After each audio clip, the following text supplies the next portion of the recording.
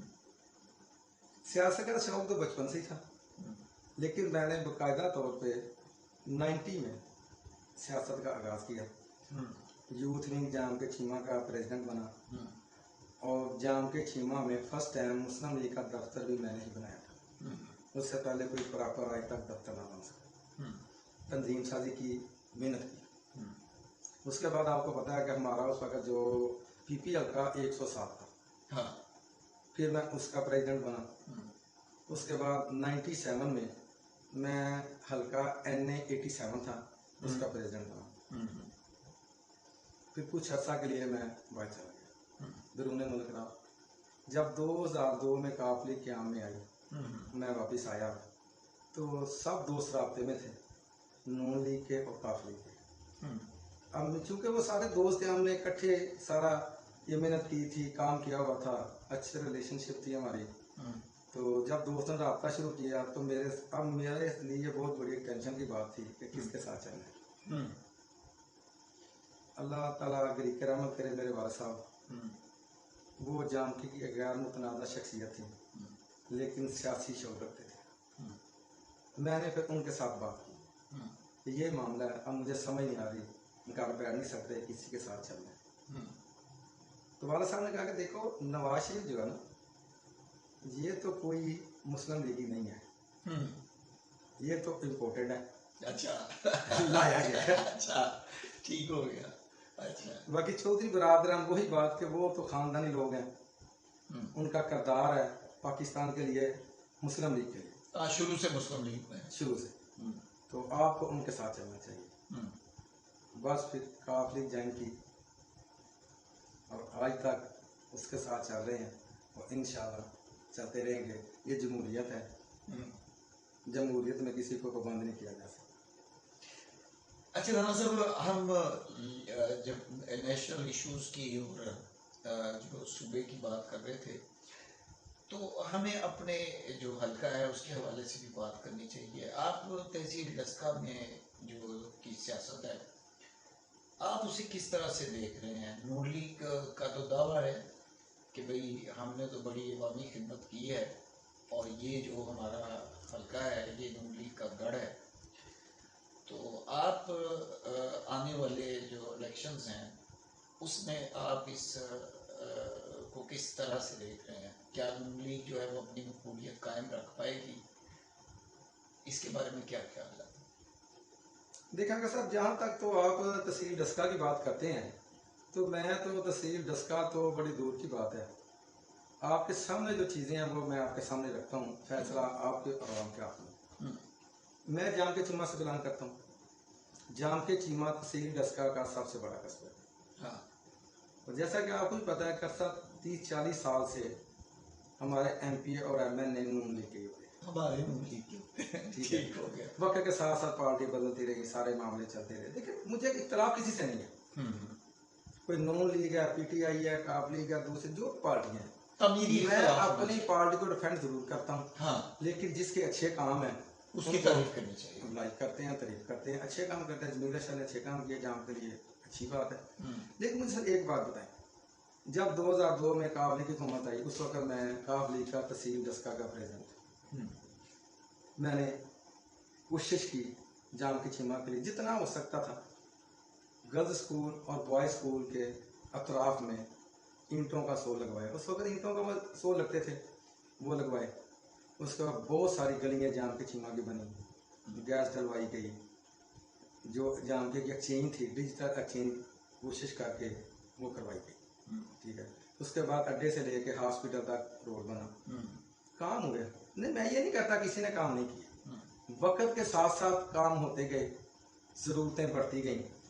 لیکن آج مجھے جو تکلیف ہوتی ہے جام کے چیما کی حالت دیکھ کے دکھ ہوتا ہے کہ وہ لوگ جو اس وقت جام کے چیما کے ٹھیکیدار کہہ سکتا ہوں, کرتا دھرتا کہہ سکتا ہوں, کہ جو یہ سمجھتے ہیں کہ ہم نے ہی جام کا ساتھ اٹھایا. اچھی بات ہے, ہمارے بھائی ہیں, دوست ہیں, دیکھیں محنت کر رہے ہیں کہ جام کے لیے. لیکن یار مجھے کچھ باتوں پہ افسوس ہے لوگوں پہ.